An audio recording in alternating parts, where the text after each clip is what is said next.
Let's get a word on the big political stories of the day. Harry Phibbs is back with us, journalist and local government editor at Conservative Home. Harry, good afternoon to you. Good afternoon.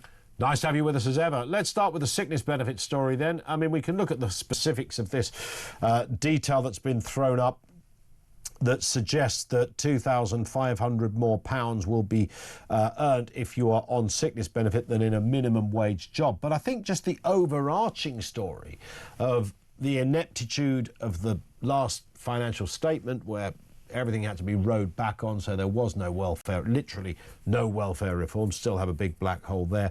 The spiralling cost, 1 million more people in 5 years on some kind of health-related benefit. How long can the UK welfare system last, Harry? Well, I think that's becoming a genuine question rather than just a sort of topic of conversation. Yeah. That we are going to go broke, and I suppose the question is whether we actually deal with taking some tough decisions now about reforming the system, or whether we end up like Greece or Argentina or somewhere where you go to the bank and you can't get the money out. So I think with the sickness benefit, the problem is that if you pay people a lot more money for sickness benefit than being unemployed and able-bodied, then that gives them an incentive to apply. I mean, it's a huge incentive, a lot of extra money, and also, of course, it means that then if they get that extra money, then they're better off on benefits than they are working. Sure. And so I think we need to start by thinking, look, why should people, even if it's genuine that they've got some sickness or disability, they don't need necessarily more groceries or more money for housing or more money for heating or other utilities. Why should they automatically be getting all this extra money than regular unemployed people? So those are sort of some of the tough decisions that need to be thought about. And even if we weren't going bust, is it necessarily a benefit for people to be completely stuck on benefits if they've got, for example, maybe quite genuine mental illness, genuine depression? It's better to do everything possible to get people working than have them written off on benefits. So we need to start taking some tough decisions now, or we'll end up being forced to take some crisis decisions once the checks are bouncing. Well, indeed, and one can only see it going in that direction, because the issue around this, even had Rachel Reeves's reforms gone ahead, we would still be in this same position. All it was going to do was slow the rate of growth. So it was never going to solve the problem. That's right, and and it's a shame, because Ian Duncan Smith, when he was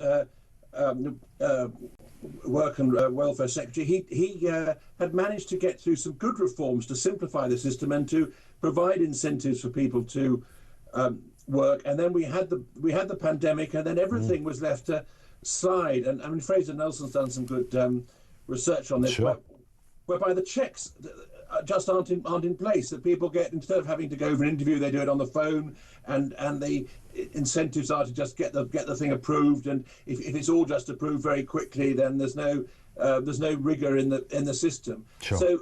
So there's a lot of abuse in that respect. But even when it's genuine claims, that people are getting put on benefits and they're stuck on benefits, and they're not given the incentive to go. And it's a natural condition for people. It's a healthy condition for people to be going out to work. And a lot of the people who would like to be able to go out to work find themselves trapped in a system whereby that would just cost them too much money. They've got responsibilities to their families often, and they just think, look, I'd like to go out to work, but we've got this mad, perverse system where people who go out and earn money are penalised, and there needs to be drastic, radical change to it. Drastic indeed, but and the word drastic can't be overstated. I mean, it has to be seismic. And my fear, though, on all of this, Harry, is that the answer will be, well, yeah, it's going to be a big old tax rise for those right at the top. Well, in fact, not even those right at the top. The 45% rate becomes 50%.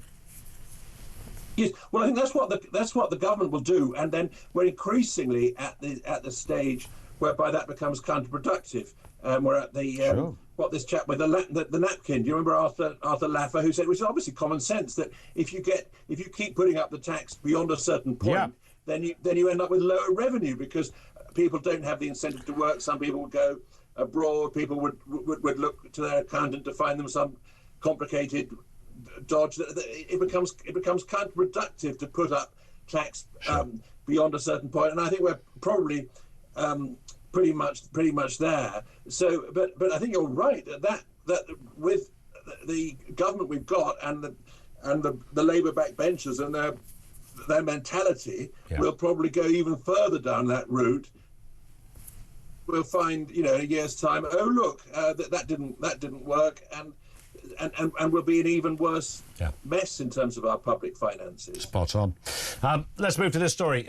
Jake Berry, Sir Jake Berry, friend of this show, sometimes on the team sheet here at Talk, has found himself defecting. I say found himself. He chose, of course. Former chairman of the Conservative Party, lost his seat at the last election, but now has defected to Reform. He says the party is the last chance to pull Britain back from decline. I like Jake a lot.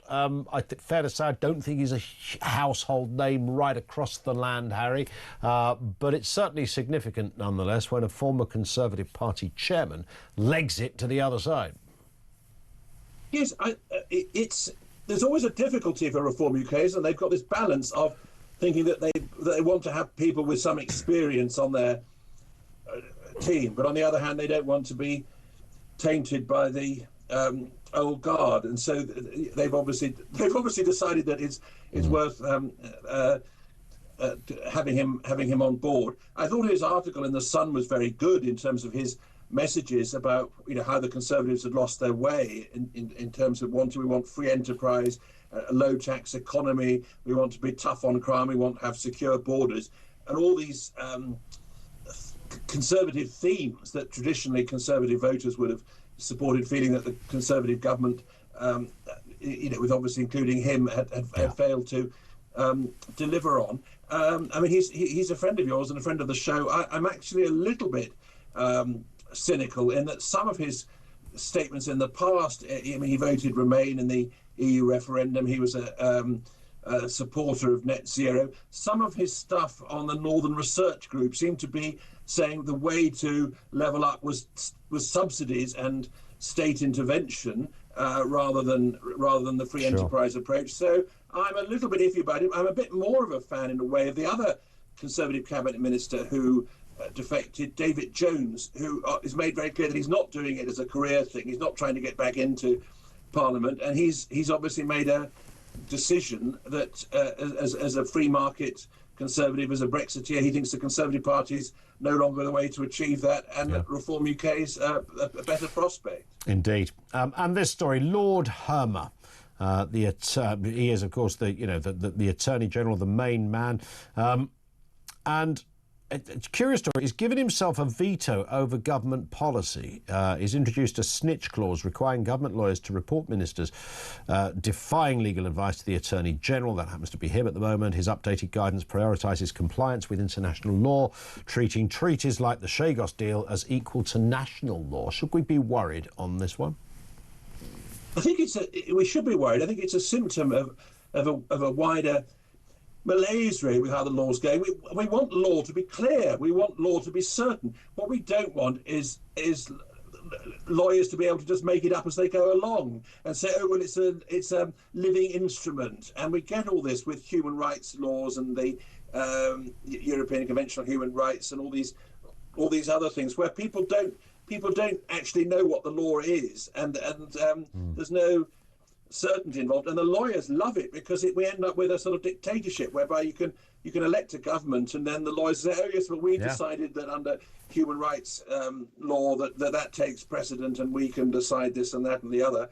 And so it's a power grab, isn't it, that he's now saying that he can choose what he decides the law is with no great basis of clarity. And I think I think it's very bad, but it's a broader thing than just Lord Hermer being a villain. We need to go back to a clear, basic legal system where we know what the law is and it's decided by Parliament, and it's based on what we decide in elections and who we send there, and then they pass the law like the good old days. Indeed. Well, you'd think so, wouldn't you? It's not too much to ask. Harry, thank you very much indeed for that. Harry Phibbs, journalist, local government editor of Conservative Home. Thank you to him.